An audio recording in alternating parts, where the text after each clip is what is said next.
Damen und Herren, es ist toll, dass Sie alle da sind. Oh Mann, ey. Señoras y señores, me alegro verlos a todos ustedes. Es la primera vez para mí de estar aquí, de estar solo de un público tan selecto. Y hay dos invitados realmente importantes, el jefe de Estado y un premio Nobel de Literatura. Por favor, den ustedes la bienvenida al presidente federal Frank-Walter Steinmeier y a Mario Vargas Llosa.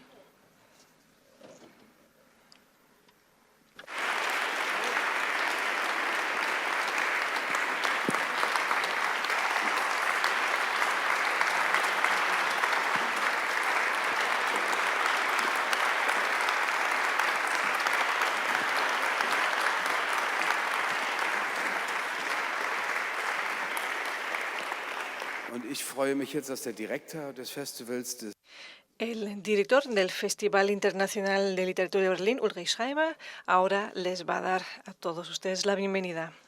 Ulrich, por favor. Señor presidente federal, querido Mario Vargas Llosa, querido Jörg Tadeus, querido Ignacio Olmos, señoras y señores, amigos y amigas. Solo quisiera darles las gracias y sobre todo a usted, señor presidente federal, que se haya tomado el tiempo en esta fase crítica para conversar con uno de los autores más importantes sobre la lucha contra la pandemia como prueba de fuego para las democracias liberales, sobre la importancia social del arte y la cultura y sobre la pregunta ¿en qué mundo queremos vivir después de la pandemia de coronavirus?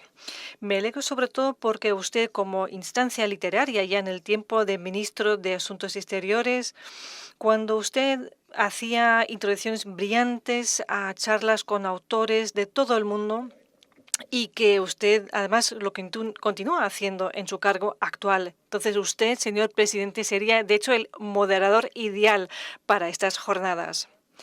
También darle las gracias a Mario Vargas Llosa, que en plena segunda ola del virus que está arrasando a España en estos momentos, haya accedido a hacer este viaje. Es realmente un gran regalo para todos los que estamos aquí en esta sala o todos los que están siguiendo el directo. Así que, querido Mario, muchísimas gracias. Como dije ayer, eres un héroe de nuestra época. Gracias a Jörg Tadeus por asumir la moderación y a Ignacio Olmos, el director del Instituto Cervantes de Berlín, que contribuyó de forma decisiva a organizar la participación de Mario Vargas Llosa y otros participantes latinoamericanos y a preparar la velada que vamos a organizar esta noche aquí en la sala. El desmantelamiento del Estado de Derecho y la restricción de las libertades políticas han venido debilitando en los últimos años las democracias. En muchos países, los gobiernos además promueven de forma activa el debilitamiento de las democracias y el fortalecimiento de los sistemas de represión. Lo estamos viendo actualmente en Belarus. Y la pandemia, de hecho, fortalece estas tendencias de un nacionalismo cada vez más importante en muchas regiones del mundo, también en Europa. La pandemia es el mayor desafío después de la Segunda Guerra Mundial y afecta mucho al arte y a la cultura, sobre todo los actores más débiles como los autores independientes, las editoriales independientes, bibliotecas, galerías, museos y colegios fueron duramente golpeados y también el diálogo internacional.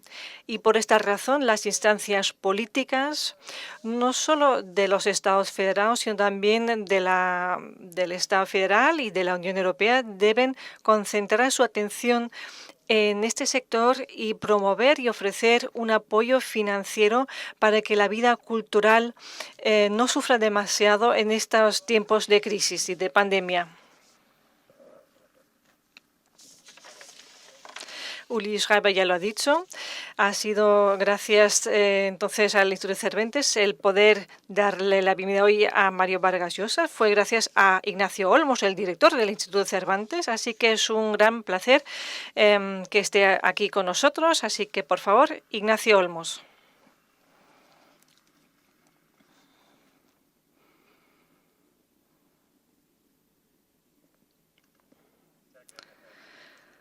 Señor presidente federal, es para nosotros un gran honor que asista hoy a esta charla organizada por el Festival Internacional de Literatura de Berlín y por el Instituto Cervantes. Gran alegría, a pesar de los muchos obstáculos, no el menor, el de la pandemia, que te hayas decidido a embarcar en un avión para estar hoy en Berlín con nosotros. Muchísimas gracias por este esfuerzo que todos aquí apreciamos. Excelencias, señor embajador de España, señor embajador de Perú, señoras y señores, como director del Instituto Cervantes, es para mí una gran alegría poder darle la bienvenida a un miembro muy activo del patronato del Instituto Cervantes aquí en Berlín, al hombre que inauguró nuestro instituto en el año 2003 y que dio nombre a nuestra biblioteca. Una biblioteca que tras 3 largos años de renovación y de obras ha podido ser reabierta al público de Berlín. En los últimos meses nos hemos esforzado mucho por terminar las obras, para terminarlos antes de la apertura del aeropuerto de Berlín-Brandenburgo, y lo hemos conseguido.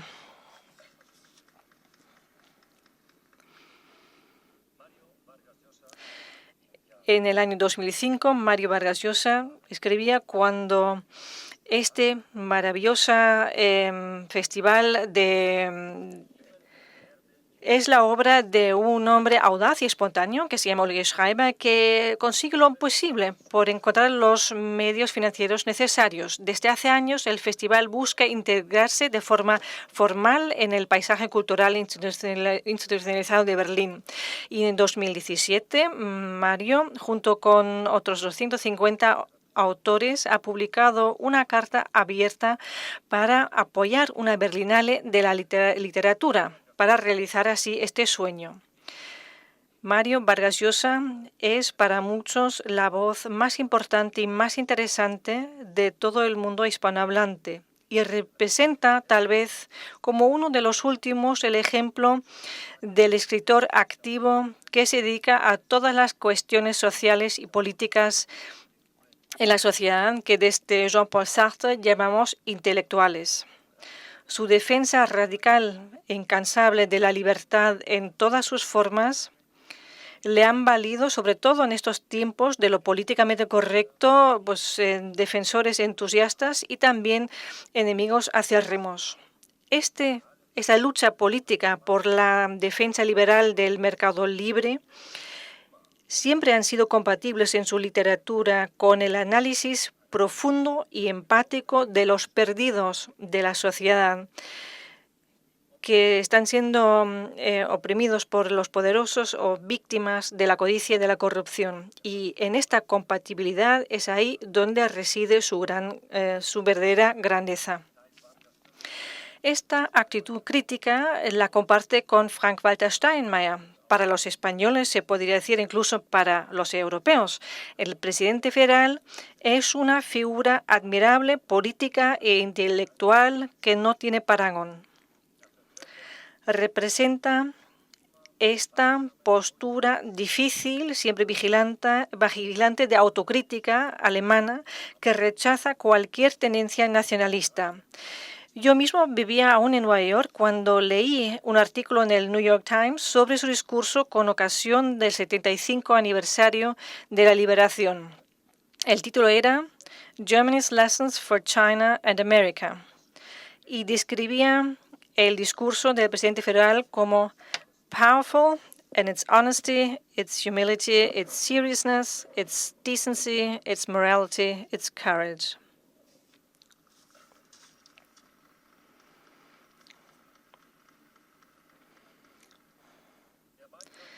El artículo terminaba con una alusión al nacionalismo creciente dirigido por la administración de Trump con las palabras undoing of world order, of international law, of truth, of America's word. It is a dangerous time, as Germany knows better than any nation.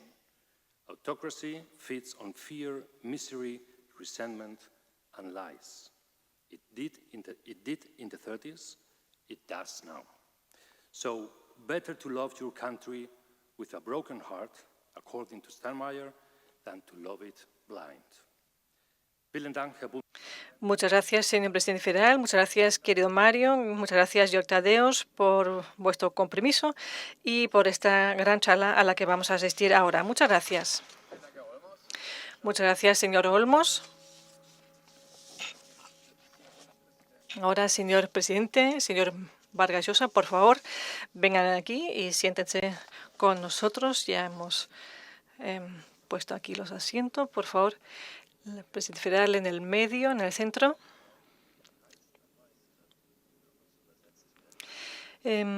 Contamos con una traducción simultánea de la señora Geyser. Por eso nos tenemos que poner los cascos para que nos podamos entender. Señor presidente federal, Uli ya ha dicho, con razón, que usted es sería un gran presentador de la literatura si no tuviera también otros compromisos.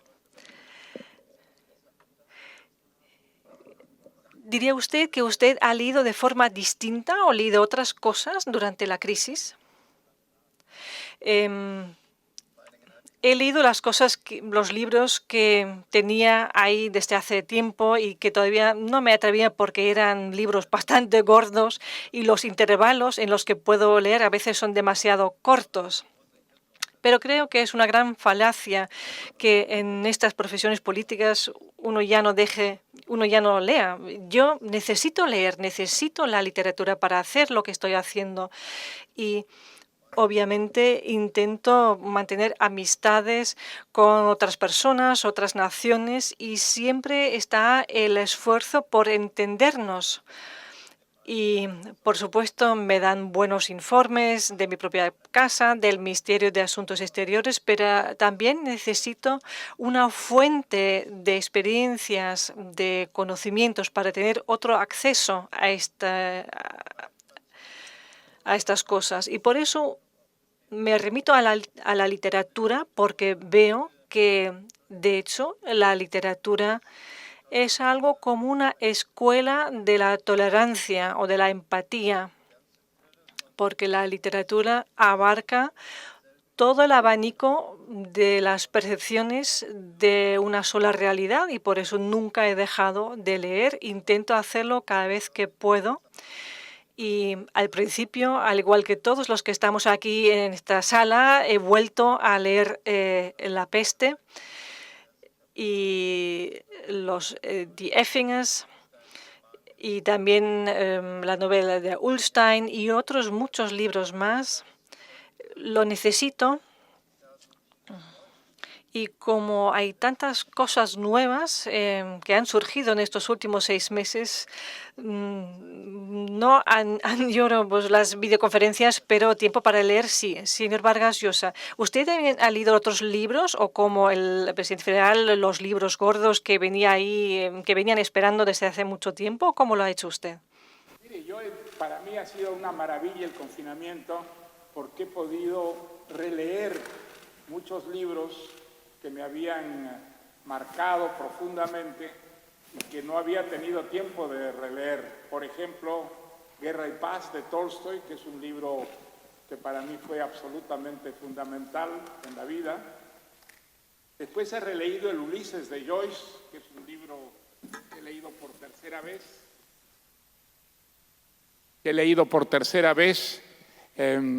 Y ha sido una experiencia magnífica. Creo que toda la novela moderna arranca realmente del libro, de esta primera gran novela de Joyce. O sea que para mí el confinamiento ha sido algo muy llevadero y en cierta forma muy enriquecedor porque he podido leer algunos libros realmente fundamentales. Wenn Sie sagen, das war Si dice que lo ha enriquecido, también ha sido una fuente de inspiración para usted como autor, una ruptura de la normalidad, de la vida cotidiana, porque usted ha podido asistir a eso, porque ha vivido el confinamiento en Madrid, que era uno de los más duros, ¿no? Realmente, pues sí, he tenido la suerte de vivir un confinamiento muy estricto, de tal manera que a los periodistas, por ejemplo, los alejaba de la casa y he podido en las tardes, sobre todo, dedicar muchas horas a la lectura. Ha sido una experiencia en cierta forma enriquecedora y que me ha compensado un poco con los días, las semanas y los meses de encierro obligatorio. Bundespräsident. Señor presidente federal, señor Vargas Llosa, la relación entre la política y la literatura es una relación delicada, ¿no? Usted conoce Berlín, usted conoce la literatura alemana, Heiner Müller también lo conoce, y él dijo alguna vez, la política es el arte de lo posible y la literatura tiene que ver con lo imposible. Ahora, usted, o quien conoce su autobiografía, usted siempre se ha movido en los dos mundos, en el de la política como en el de la literatura. ¿Le ha ayudado la política a escribir mejor? ¿Es que su actividad literaria era la condición previa para hacer política? Sí, señor presidente, no sé si la política me ha ayudado a ser mejor escritor, pero lo que sí estoy convencido es que la política es absolutamente indispensable para un escritor. Incluso si la detesta, creo que tiene que hacer política, porque la política es una manera de vivir la vida más intensamente, más profundamente, y eso para un escritor es absolutamente indispensable. Creo que los escritores que dicen que detestan la política dicen algo cierto, pero creo que no podrían vivir sin ella y que no podrían, sobre todo, ser muy buenos escritores si prescindieran de la política. Das lädt eigentlich zu einer Eso me invita a otra pregunta, señor presidente federal.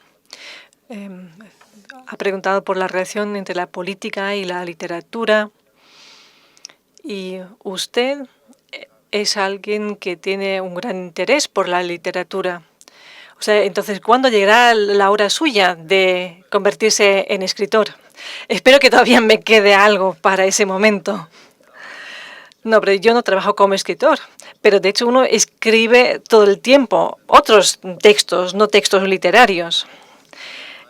Los límites entre lo uno y lo otro ya empiezan a diluirse un poco, como también creo que la esfera de lo posible y de lo imposible, ya tampoco hay una frontera muy nítida, tal y como la imaginaba Heiner Müller.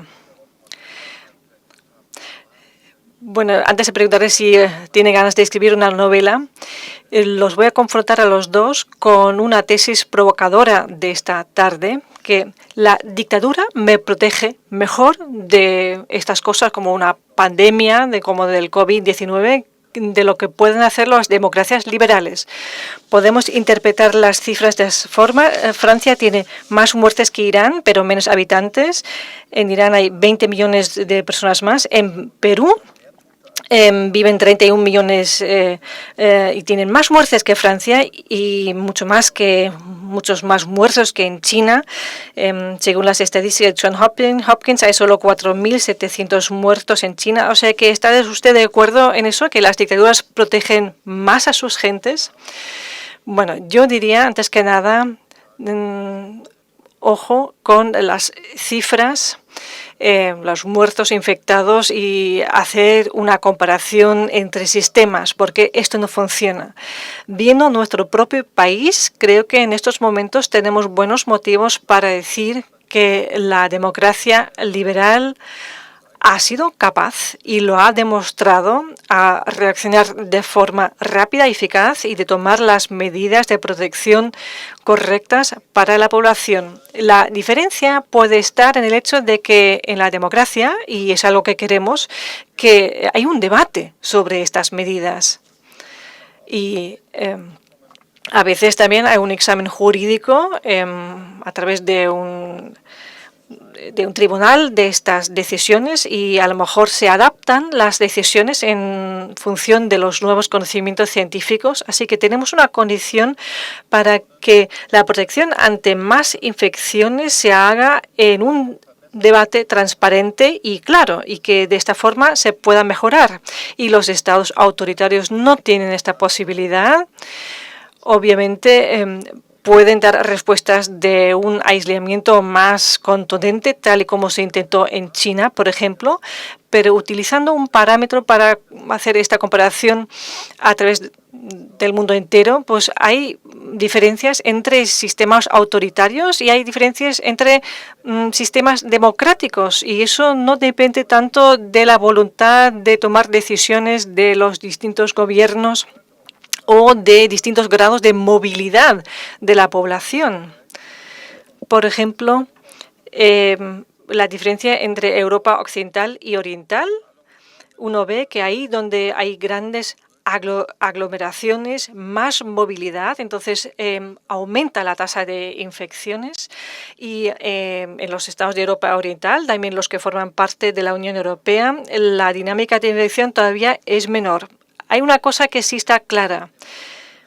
Todos, ya sean democráticos, antidemocráticos o autoritarios, que han intentado negar la amenaza de los virus o de simplemente decir alguna insensatez sobre los virus, pues no ha funcionado. Señor Mario Vargas Llosa, los sistemas autoritarios, usted siempre los ha criticado, pero a lo mejor pueden tomar medidas más contundentes porque siempre lo han hecho y tienen esta práctica de hacerlo. En las democracias hay verdades y mentiras, pero en las dictaduras solo hay mentiras. Las dictaduras solo mienten.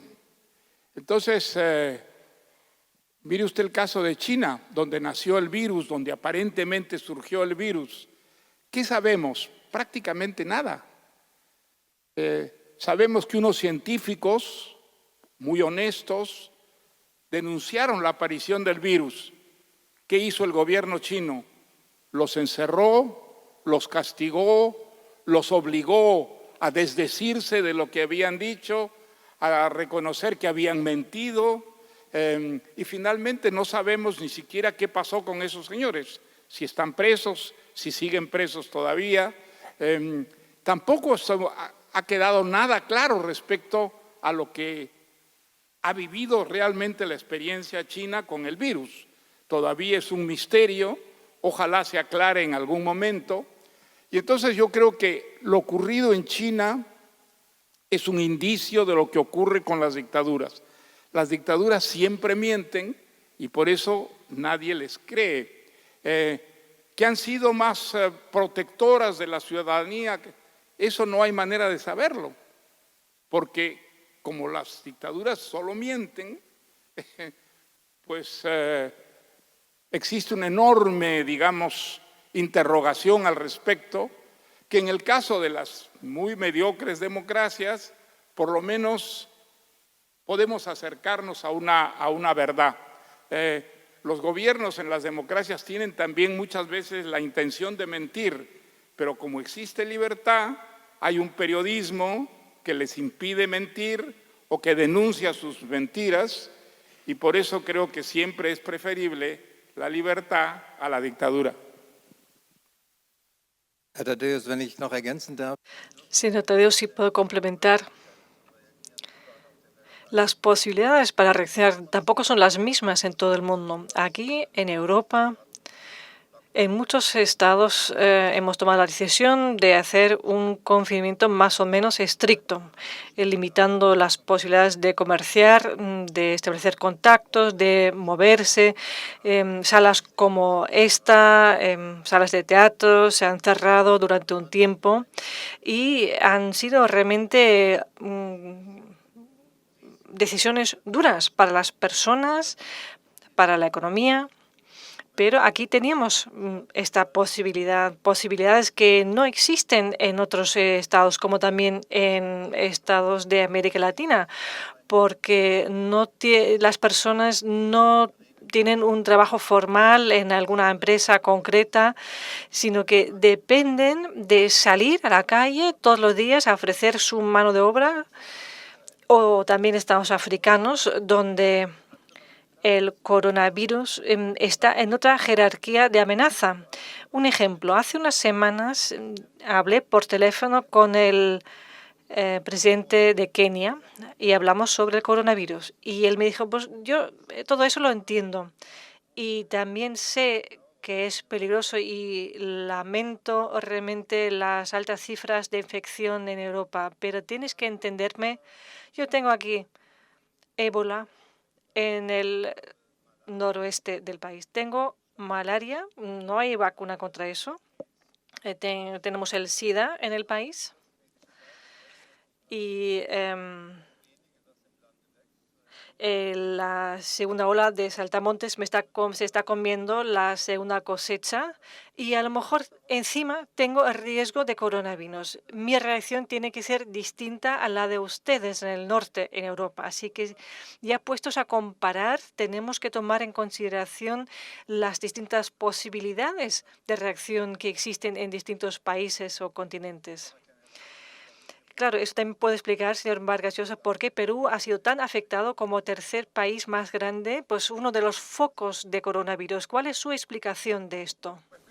La explicación es la que ha dado el presidente al comienzo de su exposición. Cuando solo afectaba a la clase media aceptó el confinamiento y luego llegó al sector más popular. Y el sector más popular, el confinamiento no podía aceptarlo por una razón muy sencilla, porque la mayor parte de los pobres en el Perú viven al día, viven de aquello que son capaces de vender cada día, y entonces era absolutamente indispensable para ellos salir a la calle, ir a los mercados a ofrecer sus productos, y allí en los mercados es donde ha sido la fuente mayor de los contagios. Entonces, efectivamente, digamos, era imposible confinarse para los pobres del Perú porque viven al día. Ellos viven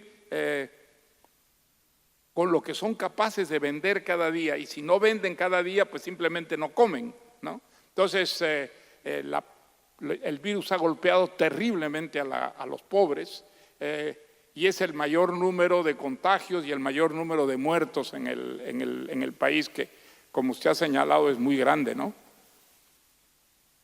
Es por desgracia, digamos, un momento en el que el Perú iba bastante bien desde el punto de vista económico, estaba progresando, en gran parte por culpa de China, porque China ha invertido muchísimo en el Perú, ha comprado muchas minas, y uno se pregunta si realmente la presencia de China no les remuerde un poco la conciencia a los europeos, porque la inversión europea ha sido muy escasa en América Latina, ha sido muy escasa, de tal manera que en ningún país latinoamericano Europa es la primera inversora. Por el contrario, al igual que en el Perú, la primera inversora es China. En muchos otros países latinoamericanos, pues China, Teherán, están a la cabeza de los inversionistas. Esto yo lo considero lamentable. Creo que sería muy importante la presencia de Europa en América Latina a través de las inversiones que resultan, desde luego, muy provechosas para las empresas, ¿no?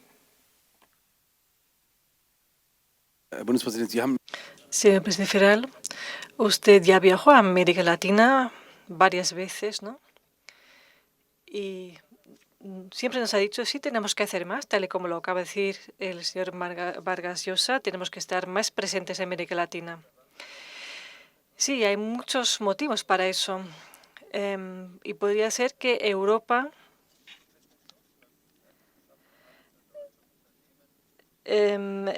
hay posibilidades de inversión para las empresas europeas que durante mucho tiempo pues no eran tan necesarios, aparte de China. He viajado varias veces a América del Sur con delegaciones de empresarios. Durante el viaje hay un gran interés.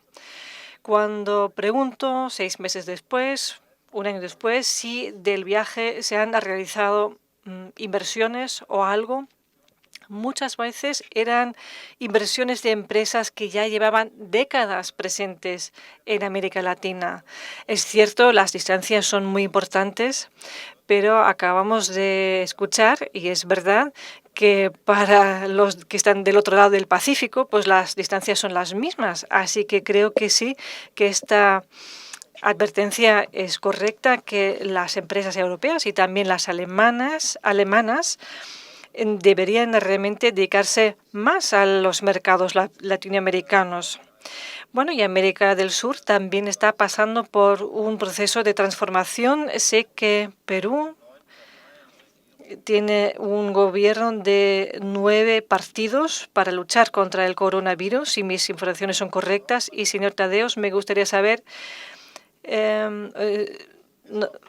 cómo desde Perú, un país que hasta poco iba bien económicamente, que ha hecho una alternancia política, que creo que el año que viene habrá elecciones presidenciales y legislativas. ¿Cuál es la visión del Perú sobre el gran vecino que es Brasil, que de hecho tiene una reacción completamente distinta al coronavirus, que forma parte de la categoría de aquellos de los que dije antes que lo que hacen es ignorar al virus y si me dicen algo, pues digo alguna frase un poco contundente y ya está. Pero eso no funciona como muestran las cifras de contagiados en Brasil o las cifras de los... ¿Y cuál es entonces la visión desde el Perú sobre el gran vecino en Brasil? Pues mire, las opiniones están muy divididas respecto al Brasil y por razones fundamentalmente políticas. Las que tienen simpatías hacia Bolsonaro, pues se manifiestan a favor, y quienes tienen antipatía hacia él y lo que representa su régimen, lo critican muchísimo, sobre todo por la actitud que él ha tenido respecto a la pandemia. Él primero en un principio vio a la pandemia como una cosa más bien menor, como un peligro menor. Luego, cuando tomó proporciones enormes, gigantescas en el Brasil, dio marcha atrás. Y de todas maneras, el número de afectados en Brasil ha sido gigantesco, ha sido realmente gigantesco. Sin embargo, lo que es curioso y sorprendente y un poco desconcertante es que la popularidad de Bolsonaro no ha bajado, se mantiene bastante alta y se dice en las últimas encuestas, por ejemplo, que hoy día si tuviera que enfrentarse a Lula, lo derrotaría masivamente. De tal manera que, digamos, la posición respecto al Brasil está muy condicionada por la cuestión política y no hay, digamos, una hostilidad hacia el presidente, a pesar de que yo creo que ha cometido muchos errores frente a la pandemia, ¿no? Frente al coronavirus. Gucken wir mal auf uns, Herr Bundespräsident. Pues el presidente federal hace poco dijo en una radio alemana que pues no vamos a fracasar ahora, no nos va a vencer la normalidad en tiempos de corona. ¿Cree que aquí en Alemania pues nos hemos librado de lo peor aquí en Alemania, de la pandemia, y que estamos como orgullosos de eso? Creo que eso está cambiando a lo largo de una crisis. Voy a empezar con una buena noticia, que es la siguiente. Aunque la lectura de los periódicos nos puede dar otra impresión, creo que el 80% de los alemanes aprueban las medidas tomadas, que realmente comprenden restricciones importantes de la vida personal. Entonces, que el 80% aprueba este tipo de medidas que se han tomado en Alemania. El que haya protestas en la calle no debería ser nada fuera de lo común en una democracia. la libertad de manifestarse sin violencia está claro, pero hay cosas que cambian a lo largo del tiempo y hemos llegado a un punto en el que dije con razón que ahora no deberíamos permitir que nos venza la normalidad o este proceso de normalización. Los restaurantes, las salas de teatro están volviendo a abrir o ya están abiertos. No estamos ahí de donde salimos, pero nos podemos permitir un poco de normalidad. Y tenemos que ser conscientes del hecho de que este camino que nos permite un poco más de normalidad es el fruto de un esfuerzo colectivo. Y también dije en la entrevista, pues fíjense, aunque sea difícil con las mascarillas y la distancia, ha merecido la pena. Hemos conseguido reducir el número de contagiados de forma importante. Hemos podido limitar el número de fallecidos en comparación con otros. Así que han merecido la pena. Y como han merecido la pena, pues ahora pues no nos fallen las fuerzas. Ahora tenemos que mantener la disciplina hasta que tengamos la vacuna que tanto necesitamos. Y viendo las noticias que nos llegan de todo el mundo, de los centros de investigación, de las empresas farmacéuticas, todavía no está ahí, pero las noticias sobre el desarrollo de la vacuna tampoco nos deberían caer en la desesperación. Creo que hay luz al final del túnel, pero simplemente no sabemos cuán larga es la distancia hasta la luz al final del túnel. Pero tenemos que seguir por este camino. Y creo que hemos escogido el buen camino. Usted, señor Vargas Llosa, dice, si queremos ciudadanos que no sean solo zombies, que no solo aceptan todas las decisiones, sino también protesten, entonces tenemos que empapar nuestras sociedades con literatura. Debe haber obras literarias que también critiquen estas medidas también en estados democráticos, diciendo han ido ustedes demasiado lejos, qué es lo que se han pensado tomando estas medidas. ¿Eso también debe ser posible? La literatura es siempre de oposición. La literatura no es nunca conformista. Hay ciertos libros que pueden, digamos, estar de acuerdo con una política determinada, pero a la larga la literatura está siempre en contra. La literatura, ¿qué es lo que busca? La literatura lo que busca es dar una ilusión de un mundo que es mejor del mundo tal como es. Y esto crea en los lectores la misma inseguridad respecto a la realidad presente, que ha llevado a los escritores a inventar las fantasías, los mundos que ellos crean y que son siempre distintos del mundo real. Entonces yo creo que la literatura es un testimonio de la inconformidad que siente la gente con el mundo tal como es. Y siempre habrá razones para manifestarse en contra de la realidad tal como es. Entonces, yo creo que la literatura está siempre en discordia con el mundo tal como es, y por eso es que las dictaduras tienen tanto miedo de la literatura, tanto miedo que crean unos sistemas de censura para tratar de controlar esa actividad en la que ven siempre un peligro para lo que ellas representan, ¿no? Más bien en la democracia se tiene la sensación de que la literatura no es peligrosa, que la literatura es un entretenimiento, es una diversión más.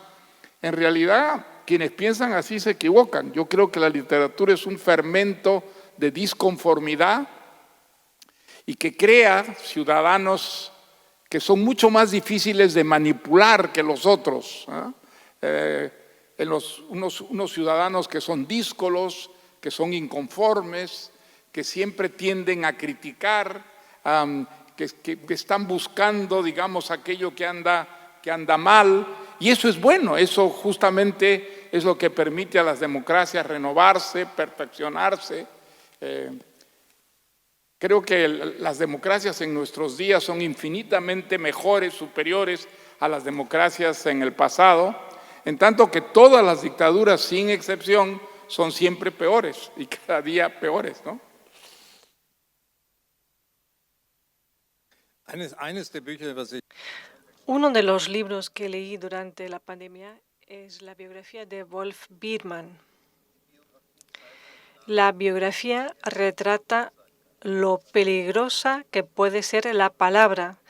En 1967 le prohibieron subirse a un escenario, lo expulsaron de la ex RDA después, y hace 2 años visité a Svetlana Alexievich en Minsk, que ahora se ha juntado a la oposición en Bielorrusia y que también ha sido víctima de interrogatorios y de acoso por parte del sistema de seguridad del Estado. Y por eso me pregunto, ¿es verdad, señor Vargas Llosa, que la literatura siempre es oposición? ¿O si en sistemas autocráticos la literatura tiene otra función que en las sociedades democráticas comprometidos con la libertad? No en el sentido de que en las sociedades democráticas libres la palabra valga menos, pero el papel de la oposición no se limita tanto a la literatura, porque hay más posibilidades más allá de la literatura de ejercer el derecho a la oposición. ¿O no ve usted esta distinción? La literatura siempre muestra aquello que anda mal. Incluso si las cosas van bien, habrá siempre algunas razones para protestar, para sentirse incómodos con el mundo tal como es. Y creo que esos son las grandes vetas de la literatura. Creo que no hay literatura que sea conformista, que no hay literatura que exalte la vida tal como es. Creo que la literatura es una protesta general contra todas las formas de vida que hemos conocido. Y es bueno que la literatura sea eso. Es bueno que la literatura represente un mundo más rico, mejor del que vivimos.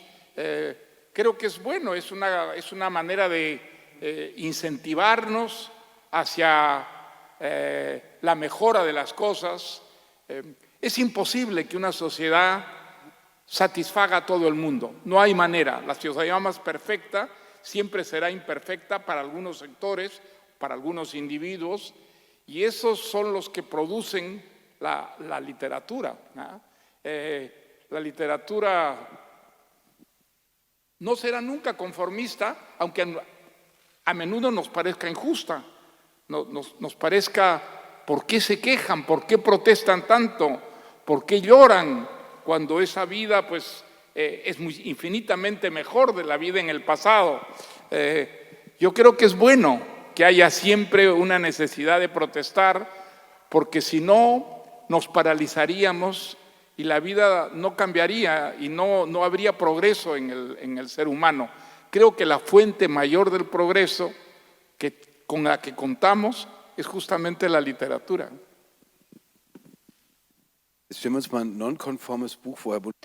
Pues un libro no conformista aquí en Alemania. Por ejemplo, yo escribo una novela. El protagonista es un canciller un poco sin escrúpulos.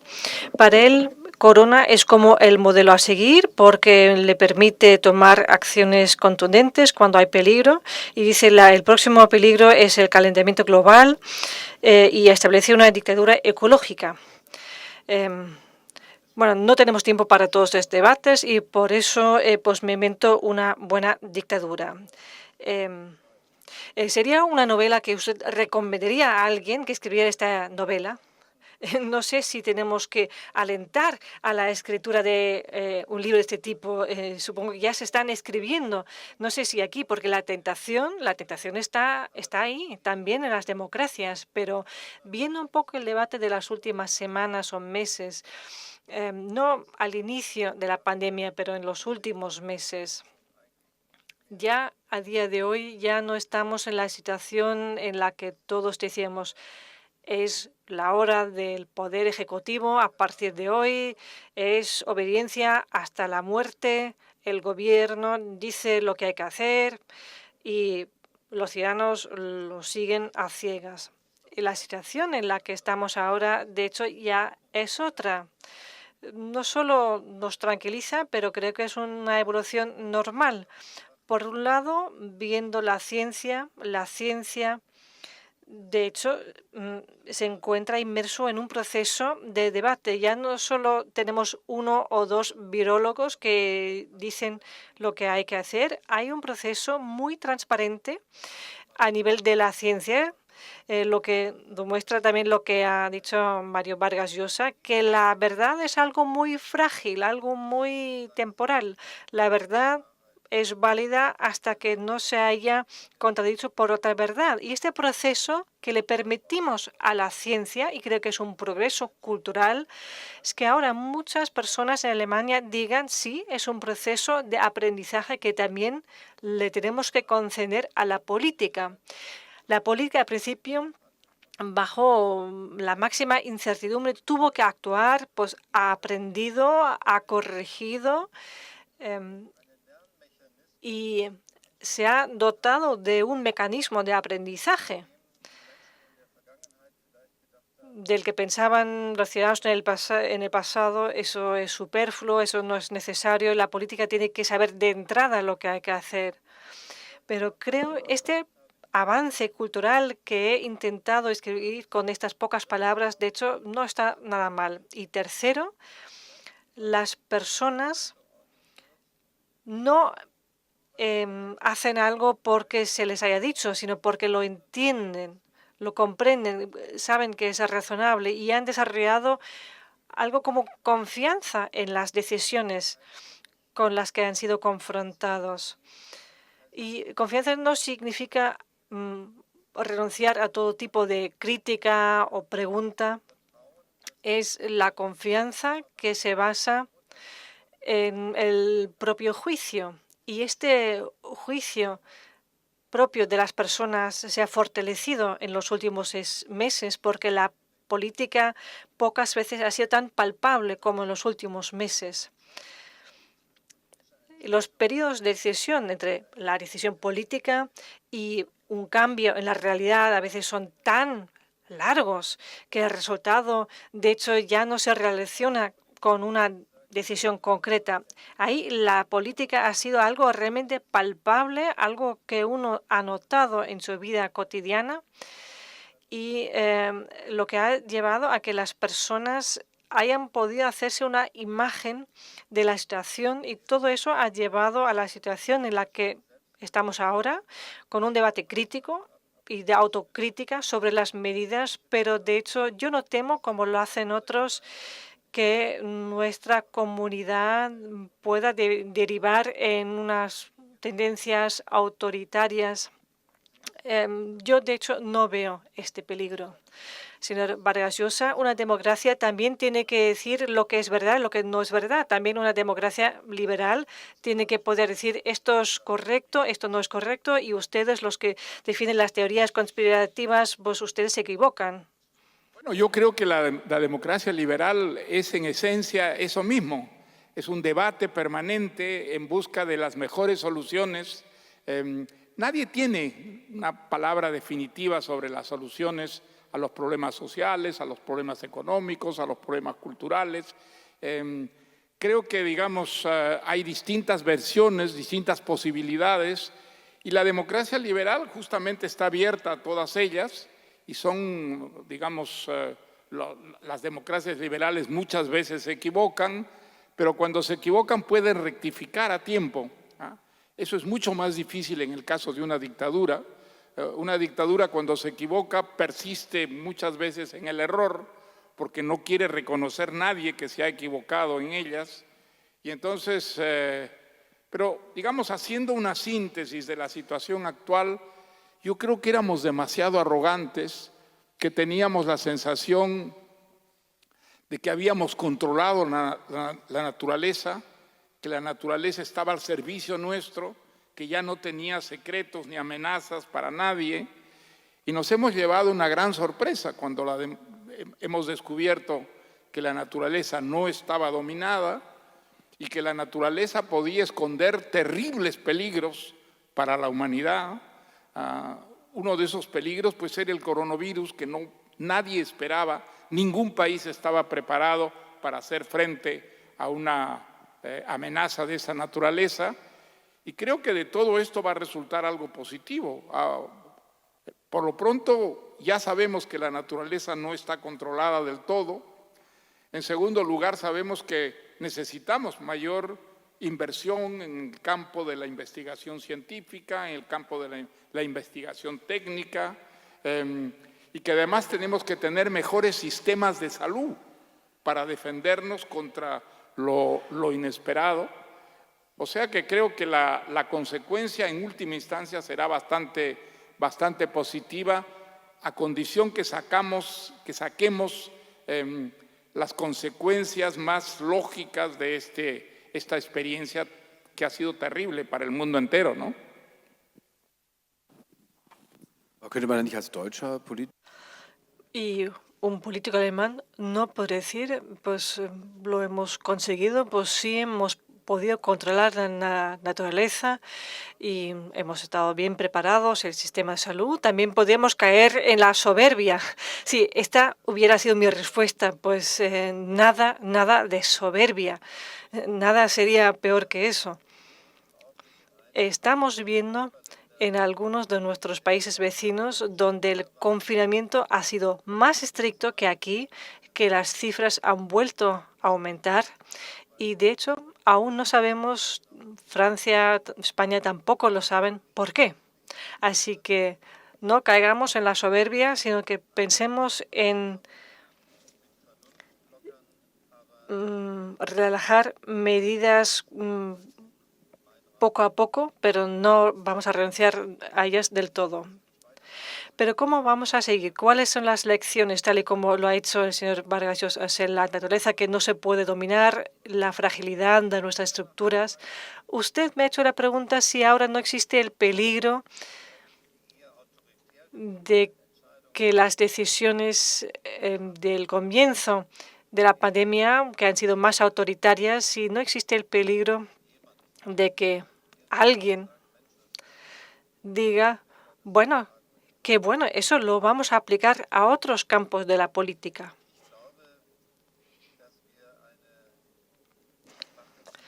Yo creo que tenemos una sociedad civil alerta que no aceptaría este camino, pero tampoco veo la voluntad de la política de escoger este camino. Pero hay algo que sí debemos aprender. En la lucha contra los contagios, de la dinámica de los contagios al inicio de la pandemia, siempre nos hemos dicho una frase que al final nos ha ayudado. No podemos eliminar la pandemia, solo podemos ralentizar, eliminar la dinámica de los contagios, o sea, flatten the curve, como se dice en inglés. Y eso ha funcionado al principio en alemán. Y esta frase, flatten the curve, también la podemos utilizar para, a lo mejor, gestionar peligros que acechan la naturaleza, el clima. O sea, que si lo de flatten the curve es un poco el rumbo o la senda en la que hacemos política en Alemania, en Europa, pues eso ya nos ayudaría, pero medidas autoritarias no nos ayudan. Usted tampoco lo cree, ¿no? Porque usted es un liberal, que la aplicación autoritaria tampoco lo ayuda. Los activistas de clima, pues también lo ha dicho, pues lo hemos visto en la pandemia. Si existe la determinación, se pueden conseguir las cosas. Creo que, digamos, Tenemos que reconocer, antes que nada, que la pandemia ha afectado sobre todo a los pobres, que los pobres han sido las víctimas, en cierta forma, privilegiadas de la pandemia. El problema está en América Latina, el problema está en el África y el problema está también en Europa. No es verdad que, digamos, toda la sociedad haya sufrido de la misma manera. No, eso no es cierto, eso no es verdad. Había sectores, digamos, privilegiados que de alguna manera han seguido siendo privilegiados, mientras que la pandemia se encarnizaba principalmente con los sectores más humildes, los sectores más desprovistos de defensa. Y entonces, ojalá nosotros sacáramos un incentivo de esta experiencia terrible para luchar justamente contra las grandes desigualdades que todavía caracterizan a nuestras sociedades. Creo que los liberales tenemos que ser quienes defendamos principalmente esa necesidad de establecer un mínimo vital en el que la pobreza no ponga, digamos, en una amenaza tan grande a sectores tan amplios de la sociedad. Creo que eso se ha reflejado clarísimamente en esta epidemia, esta plaga.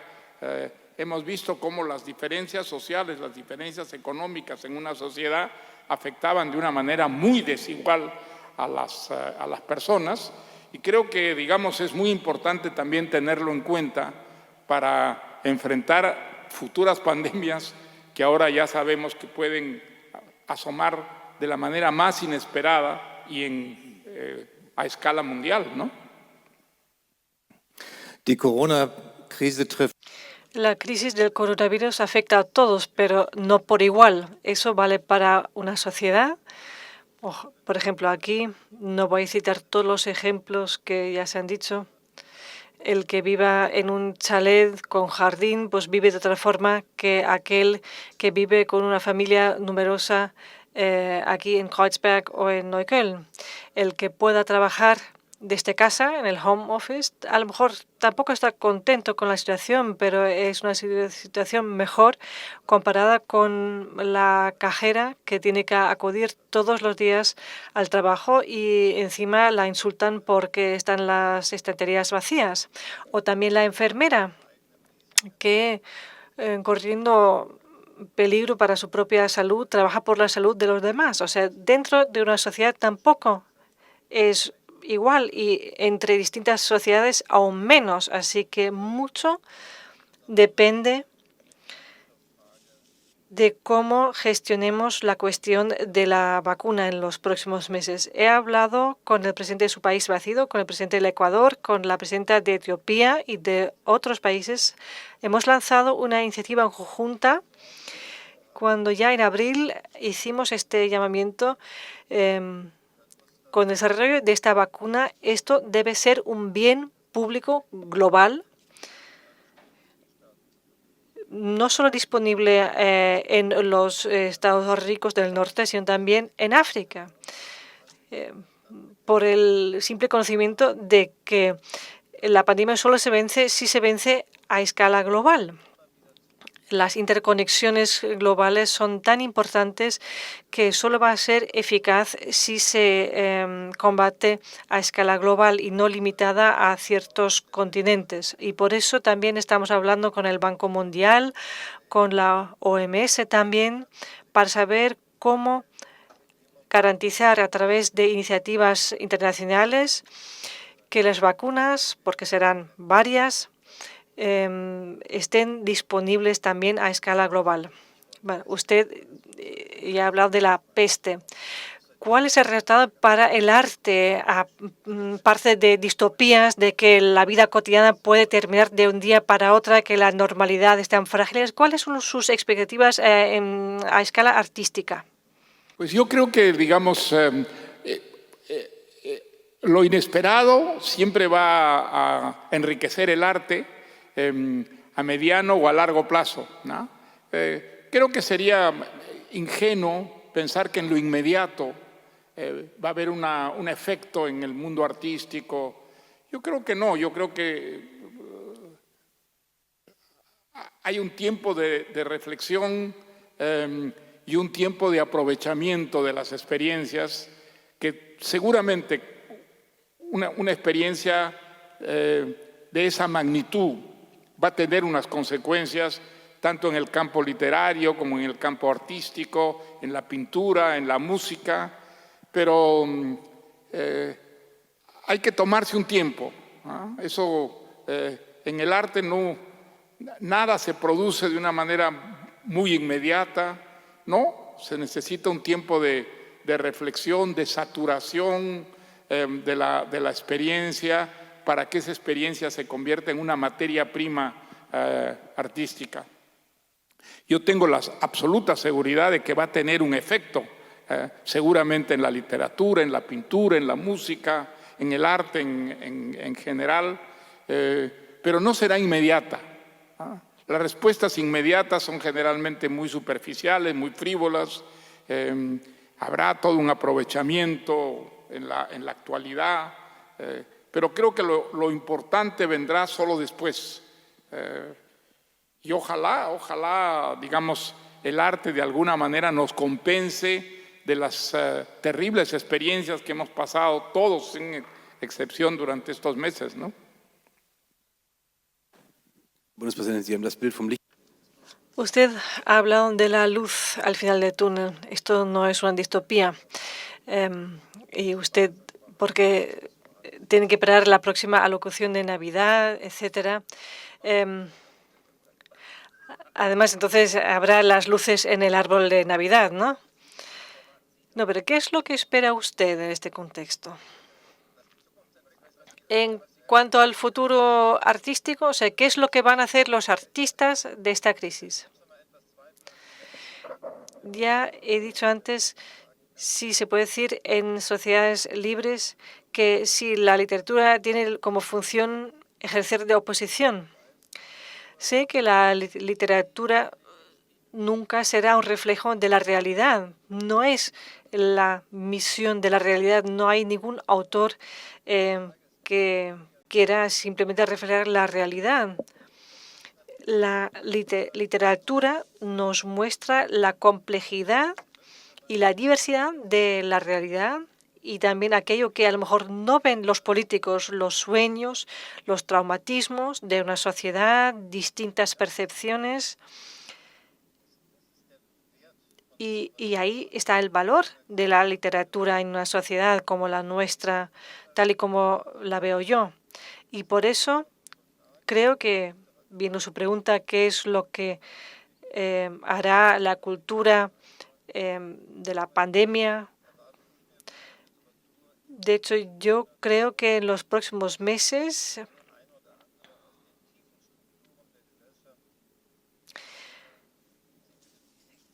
que algo habrá sobre las estructuras profundas de la sociedad para preguntarse qué pasa con una sociedad en la que los espacios abiertos, los espacios públicos ya no están disponibles, porque lo que necesitamos es encontrarnos, tocarnos, abrazarnos. Eso ya no existe. ¿Qué pasa en las familias que sufren este estrés porque los niños están en casa, han pasado mucho tiempo en casa y a pesar de teletrabajar, encima tienen que ocuparse de los niños?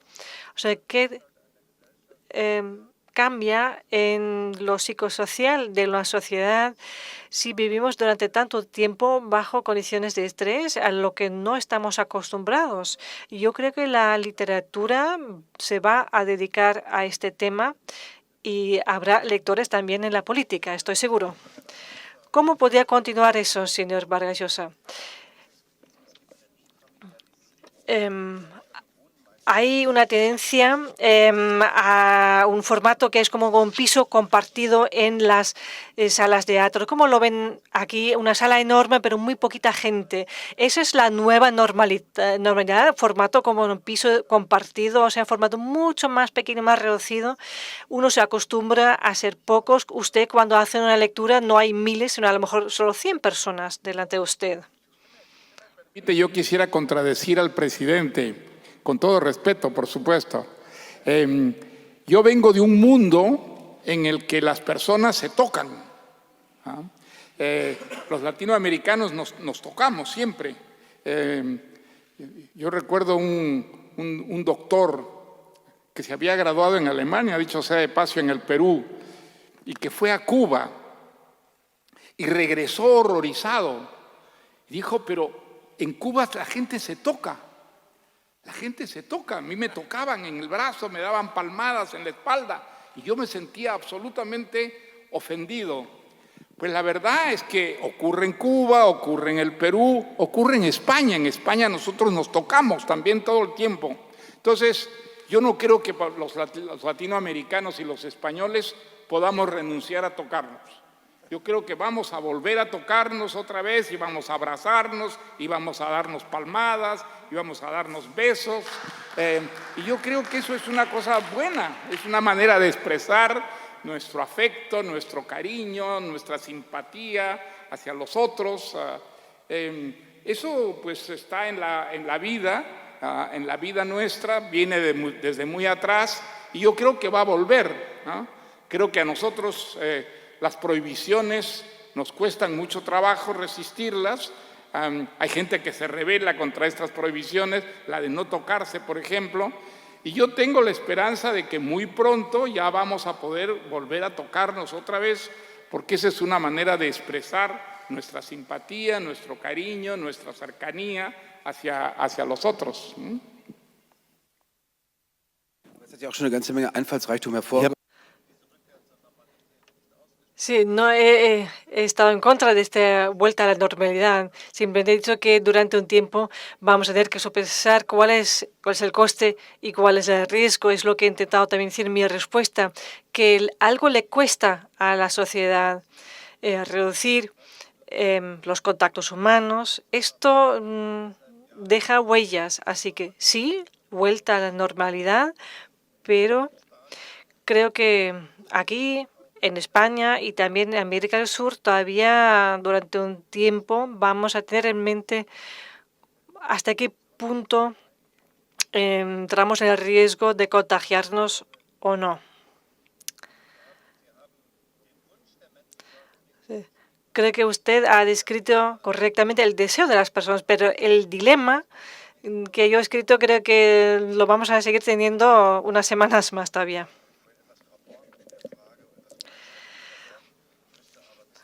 Me gustaría saber, o sea, antes de terminar, ¿en qué está usted escribiendo? Usted ha dicho que ha disfrutado mucho del tiempo para leer, pero a lo mejor esto lo ha inspirado para escribir algo nuevo. Viendo sobre un escritor español del siglo XIX que tomó su inspiración en Balzac. Balzac, como usted sabe, creó una comedia humana que quería pues expresar todo lo que había vivido Francia en el siglo XIX, prácticamente en todos los personajes más característicos, más representativos, y él imitó en España esto con unas novelas que se llaman Los Episodios Nacionales, aparte de muchas otras novelas y obras de teatro que escribió. Él se llamaba Benito Pérez Galdós, y yo creo que después de Cervantes es el más importante escritor español, así que lo he descubierto ahora gracias a la pandemia y estoy escribiendo sobre él. Y, señor presidente federal, solo me falta una cosa. Su anuncio para su programa literario, me gustaría saberlo.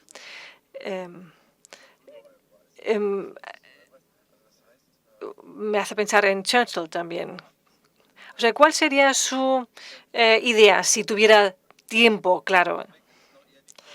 De momento son relatos cortos, o sea, algo en forma de cartas que me gusta escribir a mano, y la última carta la he dirigido al presidente italiano Mattarella, y lo digo porque la semana que viene haré uno de los primeros viajes al extranjero desde el comienzo de la pandemia. Iré a Italia